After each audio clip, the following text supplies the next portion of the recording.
Well, hey there, Calvary family. Welcome back to another episode of the Midweek Podcast. And would you look who we've got here? It's Pastor Anthony Geraci. We got him back for a third episode. His agent let us do it. It's me. This week, we wanted to talk about the idea of reach, teach, unleash. This thing that we've been throwing around this church for the last few years. Basically, our mission, our vision for this church to reach the stranded, teach the word, and to unleash the church. And the message that Anthony taught on Sunday that was about this concept was called People Don't Change. The idea being that people don't change over the years, all the way back to the beginning of the Bible. Humans have been dealing with the same problems. Yes, the dates are different. Yes, the circumstances are different, but the core root of all of the problems that we've been facing as humanity forever have not changed. People don't change, but Jesus changes people. That's what his tagline was. So this week we thought we would talk a little bit about that. We thought we'd talk about Naaman and just get into it. So tell us a little bit about what you're thinking. Naaman is a real cool dude. He's a Syrian. His name is Naaman. Naaman. I'm sorry. His name is Naaman. I'm sorry. I had to. I threw you off. My bad. You can come back. I thought I had a joke for a last name, but nope. His name is just Naaman. His name's just Naaman. And one of the things that we talked about Naaman is he has all these accolades. The text tells us that he's, great. He has all of these things. He's a military commander. He's the second in command only to the king of Syria. And God, interestingly enough, the text tells us that God is the one that gave him victory over Israel. And a lot of these accolades are because of God. That's a whole separate thing right there. Oh, yeah. But, he has all of these great things happening. He has all of these wonderful attributes, and just he's basically Gaston from Beauty and the Beast. He is handsome, I would imagine. He's a tank. He's a tank. People sing songs about him in Disney fashion. But all that to say, even like Gaston, he's got this particular problem. He's got leprosy. And when you look at the Bible, throughout the Bible, leprosy is always a picture of sin. Similar to sin, leprosy starts off as a small little spot, and then it eventually takes over the whole body, and you basically die because of this particular thing. And so even though Naaman has all of these things, he still hasn't changed. He is like everyone else. He has a problem. This one is very vivid in the fact that he has leprosy. He has sin. And so that's kind of the picture that I was trying to paint for people. It's that we all are like Naaman. We all have a problem. We all have something that we hide underneath our armor, and it's sin, whatever that looks like. Well, the light turned off behind Anthony, so I'm pretty sure he was speaking heresies, and it was God's way of shutting him down. I'm just kidding. But the light's back on now, so the blessing of God is back upon you. Continue to speak. Wow. I'm just kidding. I promise I'm kidding. I don't even remember where I left off. Naaman. Gaston. Yeah. Sin. Boom. There it is. Back to you, Jake. Well, Naaman, I feel like what my favorite part of the story of Naaman is that, he's got leprosy. He's got this position, and it seems like most of the other areas of his life are going pretty well for him, while at the same time of that, he's got this underlying problem that's slowly eating away at him. And I think that that's pretty topical for a lot of people, that it can look like you've got a lot of things going for you, but in reality, on the inside, you're just being slowly eaten away by things that shouldn't be there, by things that are in your heart that should not be there. So Nathan, that's not his name, Naaman has this problem, and interestingly enough, it's like Anthony said, he is technically labeled as the enemy of Israel because he's a foreign leader in a foreign country that's at war with Israel at this point, and God gave him victory over them because this is during that period where Israel wouldn't listen to God no matter what God did. And so God let other nations come in, and he was like, if you don't want to listen to me, these other nations are going to come in and make sure you can't. And you're getting what you want, basically. And so that's who this guy was. And so Naaman, it's interesting especially when you look at Old Testament stories. More often than not, the hero of the story is always Israel. It's always like all of these Bible giants, right? Right. But in this particular story, the hero of the story isn't one of those. Yeah. It's a different guy. It's the enemy, so to speak. Yeah. And then as we look, he has three individuals that kind of have an impact on his life. Well, technically two. And the first one is this little girl that's, the text tells us that she's a slave. She's been taken by the enemy, Syria, and now she's a slave under Naaman, specifically Naaman's wife. But it's almost as if Naaman is a part of her oikos. In a way, yeah, right. Get it? Because that's what we talked about last week. I see what you're doing. We're talking about last week's episode. Okay. If you haven't seen it, be sure to see it. see it. It's all coming together. I don't know how the internets work. It's fine. Maybe they've already seen it. Yeah, hopefully. And so, in a way, yeah, this girl, her oikos is the worst possible place, right? She's been taken from her home. Interestingly enough, maybe it was for the better, because she actually likes her captor so much to the point where she actually says to Naaman's wife, like, hey, I just wish that, Naaman could meet this prophet back in Israel, and maybe he will heal him of his leprosy. So much to the fact that Naaman actually hears it and then goes to his boss and says, dude, there's a way for me to be healed. It reminds me of Daniel and King Darius. Right. Daniel being a captive in another land, a very not ideal situation whenever he's only like somewhere in the realm of like maybe 15 years old when he's like first captured. And then by the end of that story in Daniel chapter 6, when it's King Darius throwing him in the lion's den, King Darius loves him and is like concerned for his safety. Right. And Daniel's probably in his 90s at that point. I don't know. It reminded me of that. This girl's kind of got a similar situation going on, and Daniel's oikos ended up bringing him up to being like third in command over all of Babylon. Right. Yeah. And then several other administrations. Not much else. Well, yeah, like, okay, we'll talk to Daniel later, but I love Daniel. I got ahead of us. I know. But it's interesting that, like, the other thing that I didn't mention is that Naaman is called by the text a mighty man of valor. That's right. And the only other people that have been called a mighty man of valor he's the only Gentile.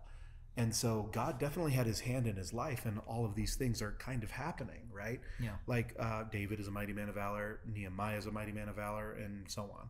But again, he's called these things, and yet he's approachable, which is one of the things that I love about Naaman. He's approachable, and we'll look on later in the story that his slaves will approach him and have a conversation with him. This young girl thought it necessary to say, hey, I can have them saved. And then he thought, like, yeah, I could be saved. And so he goes to his boss, and his boss is like, anything you want, dude, let's take all of this stuff. And I know that the king of Syria is the enemy here. It's interesting, but it speaks to the idea that everybody is human at some level. Nobody is necessarily inherently entirely evil. I don't know. And just because it's us, I think that I'm just going to bring this up as an example because I've been thinking about it lately. But like all of the new Star Wars content that's been coming out on Disney Plus, they've been dealing a lot with the idea that nobody is inherently, strictly, only ever evil. They've been dealing with that. They've been making shows about bad guys who don't always do bad things. I don't know. So it just makes me think that the king of Syria, he does have this relationship with his second in command. He has this affection, this care for him. I don't know. You just think of like the bad guys in the Bible as just only being evil, and they're just all completely possessed by Satan. I'm not saying that we all think that, but just that's the connotation that we give these people. When here we see care, we see actual relationship happening here, where a guy's like, I think, this slave girl has a way for me to be healed, and the king says, let's do it because I care about you. Do whatever you need to do. I don't know. Well, and the interesting thing is, like, good, bad, they're all relative terms. Exactly. If you want to say it that way. But again, going back to the title is people don't change. Yeah. People have a problem. People have this sin problem. Yeah. It's not like whether you're good or bad in terms of like what you do, don't do, say, whatever, right? Whatever accolades and things you may have attached to your name, in front of your name, whatever it is. People don't change. People have a problem. People need Jesus, basically, ultimately. Yeah. And similar to the story is like people don't change. And if you have a problem, if you're facing a problem, things that you're dealing with, more often than not, people want to see if they can get that not just fixed, but like, how can I get help for this particular problem? People go about it in different ways. The girl has a problem. She's a slave. Yeah. Naaman has a problem. He has leprosy. we fast forward to what ultimately takes place is he goes to the king of Israel. Right. Israel, if you remember, Israel is supposed to be the mouthpiece of God, a reflection of God to the rest of the world. Right. The king has a problem. He's not in relationship with God the way that he should of the purpose of what Israel's supposed to be. And then also he's the son of Jezebel. Which that can't ever mean good things. It just can't. Well, I like that the beginning part of this story with the slave girl, to bring it all home, that part of the story represents the reach side of these words that we're throwing around here. Naaman is reached by this girl. He's reached by God through this girl. And he represents the stranded. When we talk about reaching the stranded here at Calvary, what we mean is reaching the people who don't have a relationship with Jesus, people who don't know him, people who don't love him or don't feel like they can be loved by him. They're stranded. They're stuck. There's no way to get out of that. Naaman was stranded and stuck. There was absolutely no way for him to be healed by leprosy where he was. He had no chance. He had no hope of that. And this girl shows up and offers him that hope. And that's what we need to be doing at Calvary. That's part of our vision for this church, is we need to be that hope for stranded people. And then the next part, whenever he goes, represents the teaching aspect. And he's not necessarily taught by anyone that we would think. Actually, he's taught twice, ironically. Yeah, he is.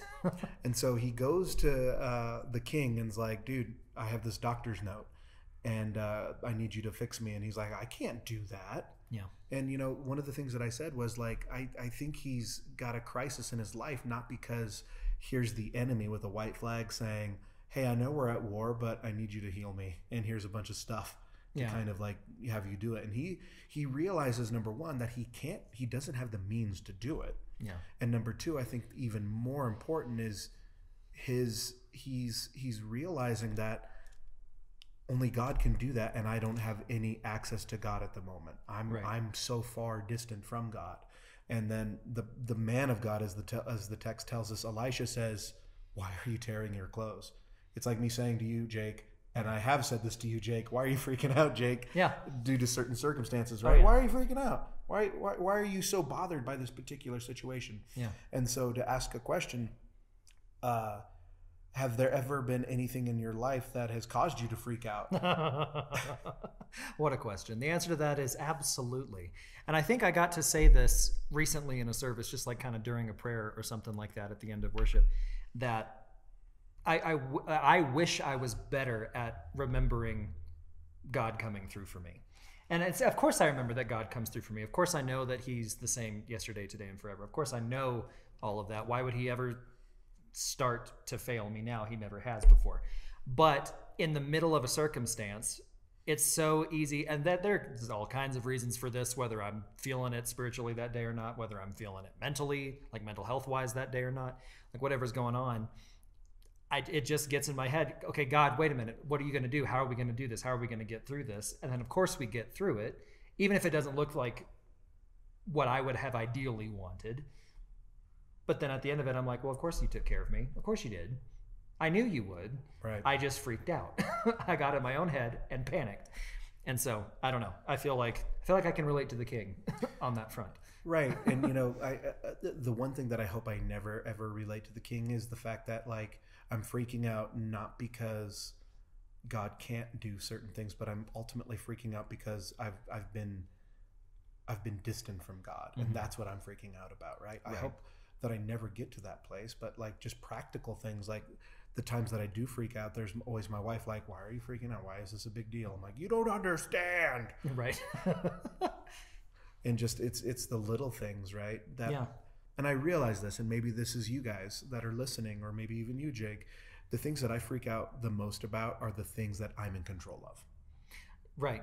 Or at least the things that I think I'm in control of. Exactly. It's the big things like, you know what, I'm going to move my whole family across the United States to New England without a job, without a place to live. Yeah. I did that. That was weird. I don't recommend it. But at the same time, it's big things like that I'm like, God's in control. God's got this, right. But it's the little things like, God, I need my alarm to wake me up in the morning so I can spend a little bit more time with you. Yeah. Just little things like that. Or the things that I'm in control of. I can set an alarm on my phone. I can hit the little thing next to my bed and trust that that'll wake me up, versus actually maybe even considering like, God, I want you to wake me up when you want me to wake up. And when it's 3 o'clock in the morning and I'm like, well, no, I meant like maybe 6. I meant maybe like I didn't 9, mean 3. Yeah. you know, and just taking that chance. And so here we have an Elisha that basically says, I want them to know that there's a prophet still in Israel. Yeah. And I think it's not just for Naaman, but I think it's also a reminder to the king. Yeah. You know, that God still has his hand in this pot. God is still in control. God is still doing stuff. Yeah, you might be distant from God, but you still have access to him. He's still right here. You just got to step out and actually be like, yes, I want to be back. I was just saying to my wife last night when we were praying before bed that God has promised to draw near to us if we will draw near to him. And God obviously is with us all the time. Even if we are acting distant from him, God's not distant from us. Right. But he does let us have those moments so that it's our decision to come back, because the decision is real. Our heart is really in that. I don't know. I appreciate that. Well, and it's a cool little picture. It's a cool little picture to be reminded that, like, you know, there's that all sons and daughters song, right? I don't feel you anymore. I need a reason to sing, right? Right. I love that song because I think every single one of us, if we're absolutely honest, we're there. We've been there. Oh, yeah. Where it feels like God's gone. It feels like God's not speaking, but that doesn't mean that he's not there, right? Yeah. Well, and it's like the book of Esther. The word God is not, or maybe the word God is in there, but it's like you don't ever see God speak in that book. You don't really see him get brought up a whole heck of a lot, like him doing things. But when you read the entire story, you see God doing stuff. But it's just like in that moment, it's you don't see him in a certain way. I don't know. It's kind of interesting. I think it's the same thing with Ruth. God's not really mentioned a whole heck of a lot in Ruth. Yeah, actually. Except that he's there doing the whole thing the whole time. Of course he is. And he's setting up his, lineage to get to the Savior by the end of the book of Ruth. I don't know. So I think, that's kind of neat, because Naaman is being taught here in a certain way, but the king of Israel is also being taught. In fact, the lesson that the king of Israel is being taught is probably the one that's more important for us to take from that aspect of the story. Being taught the word of God. The king of Israel is being taught that the word of God is still there for him to have access to, even though he feels distant, even though he's been acting distant. Well, and it's interesting, even though just that aspect of Naaman, back to Naaman, right? He's desiring to be healed from his particular situation, the leprosy, right? But he ultimately gets taught, not the way that he expects. I think he expects to be healed by Elisha, and then we'll later go on. He, is like, I thought he'd come out. I thought he'd wave his hand. I thought fireworks were going to come out. I thought, Beauty and the Beast. I thought lights were going to come out of my fingers, and I'm no longer going to be hairy and all these things, and I'm going to be handsome and Prince Adam and all that. By the way, Beauty and the Beast reference at number 2 in this particular situation. It all comes full circle. Right. And, he's not necessarily taught by Elisha. He's taught by who? Do you remember in the story who he's taught by? He's taught by the servant, isn't he? The messenger, yeah. The messenger, yeah. The messenger. He's like, yeah, you got to do this 7 times in the river. Go do it. Yeah. Bye. Bye. Well, and I mean, I get it. Dude's got leprosy. Israel wasn't really supposed to touch people with leprosy. So, I get why it was like a messenger and all this kind of stuff. I really did appreciate how the guy comes and he tells Naaman what he's supposed to go do. And Naaman says, we got rivers back in Syria, and they're bigger and better than the Jordan. The Jordan's like a trickle, and we've got actual rivers, and you want me to just go lay in the mud or whatever? Why can't I just go home and do that? I could have done that. I could have taken I don't know. I think Naaman, he gets in his head and he goes, well, I could have done that. I could do this for myself, when God's saying, and sometimes it's not about what the actual method is of healing. It's the fact that you trusted God when he told you to do it like this. I don't know, because when Jesus spits in the ground and then makes mud and rubs it on the dude's eyes and he can see again, that's weird. That is weird. Jesus, that is weird that you spit on a dude. But the dude trusted Jesus and it came through that. And it didn't matter that Jesus spit in the dirt and rubbed it on his eyes. That's not the important part. Right. It's the fact that the guy trusted Jesus to heal him and Jesus healed him. I don't know. Well, and then there's this aspect too. It's not just the method of it, but the person that does it, but also the messenger. Naaman's messenger's all he said was to go do it. Why aren't you going to do it? Yeah. You know, it's something so simple. Why wouldn't you do it? Well, and I think, you know, with our sin, with like certain things that we struggle with, we expect it to be this grandiose thing. I think he expected it to be this grandiose A thing. complicated process, something that took a lot more time and ingredients or whatever. I don't know. Right. It's like baking for me, which is difficult, but like incredibly easy for you. You're like, boom, it's sourdough and it's amazing. And I'm like, boom, I've got to go to the store now. I have to go to the store. Right. So Yeah.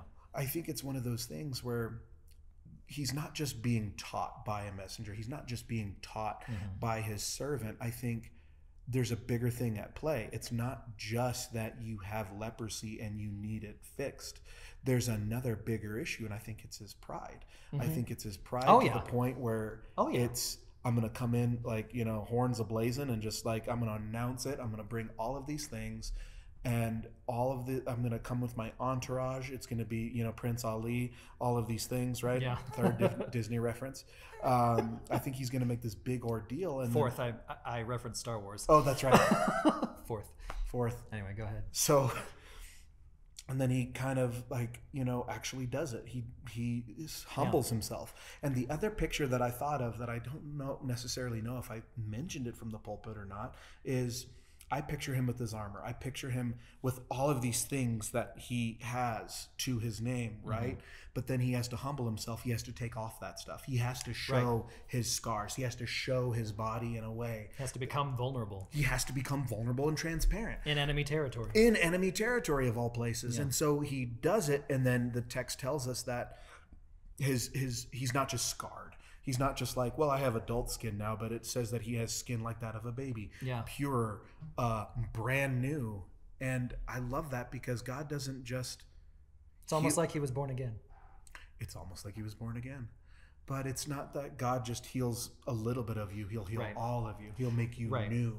Yeah, and see, the other thing that I thought about during this section of the message was The Voyage of the Dawn Treader by C.S. Lewis. Whenever Eustace, he's become a dragon, he's become greedy, he's got this problem, and he goes down to the pond or whatever, and Aslan's like, you have to take off your dragon scales. And so he tries, like Eustace himself tries to scrape off these dragon scales, and he can only get like one layer of skin off at a time. But then there's just more dragon scales underneath. There's just more dragon skin. He's not getting to the root of the problem. Aslan says, I have to do it. And he like takes a claw and goes straight through all of the layers, straight to the heart, and tears, and it hurts. But he comes out a boy again. And it's like, that's what was happening here with the whole like Naaman's, well, I could have done that. It's like Eustace trying to get the scales off himself. And then Aslan's like, no, you have to do it my way. And then it'll actually work for you. I didn't tell this story, but this actually happened to me. When I was living in Albuquerque, I was working at this restaurant, a pizza kitchen, and I was in charge of making the sausage. And so I had to take this tray of uncooked sausage and go throw it in the oven to cook it. And I did not want any help. I didn't like look over to the person that was around me. Hey, can you open this oven door? I thought, or I didn't want to take off my gloves to go open the door. What I did is I would like take my elbow and just kind of open the door, and it would like fall on my arm, and then I'd lower it and just throw it in. Because if you've ever worked in the kitchen, it's time. You gotta keep going. And so I was doing that, and then I'll never forget the day that I did that. And I don't know if you can see it, but I see it. The door kind of hit this arm, and it just completely burned and singed this arm. And so, interestingly enough, the day that it happened, I was actually at the hospital because a roommate of mine, she like cut open her thumb like underneath the nail. Oh my gosh. It was really bad. Yeah. So I'm at the hospital for a friend of mine. My buddy and his wife are there. My buddy's wife is literally yelling at me like, we're at the hospital. Go get help. And I'm like, nah, I've got it. It's fine. It's only a flesh wound or whatever. It's only a flesh wound. And so it's interesting because like, it's the pride, and for me the pride of actually I'm at the place that could heal me, but I refuse to do it. And then the next day I was changing my radiator in my car, did a radiator flush, and I didn't have it covered or anything because I'm a prideful dummy. And so as what would happen is like it gets some chemicals fall on it, it gets green and weird and gross. Oh my. I apologize. And so you know, and I picture that of Naaman. He has all of these sores. He has all of these things. Yeah.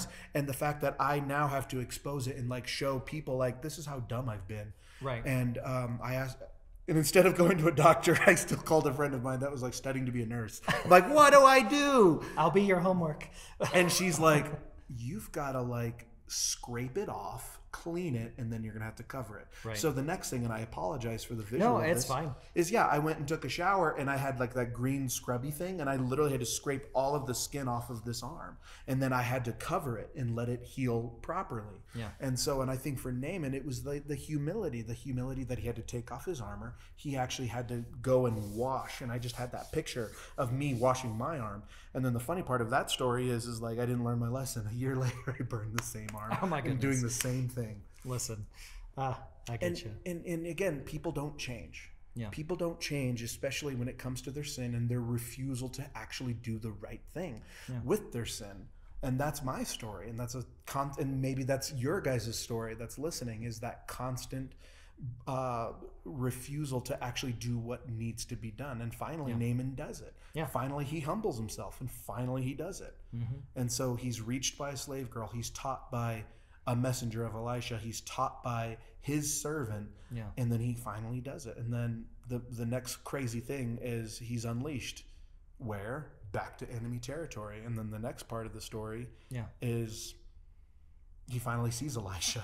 Yeah, he finally sees him. Well, he's clean now. He's clean. So it's okay for him to be around people. Right. Yeah, and I love the fact that Naaman, we don't really see that he has a change of heart toward Israel. Like we don't see that. We don't see that the war ended now because, the second in command was healed. We don't see that. But what we do see is that he's like, I'm going to be going back to my country and my culture and the religious aspects of that culture. He talks about going into houses of worship back in Syria, but he asks, can I please just take 2 mule cart loads full of like earth, like dirt from Israel, so that while I'm going over there and having to be a part of this stuff in my culture, I will be standing on the ground that I want to be standing on, because now my heart has changed.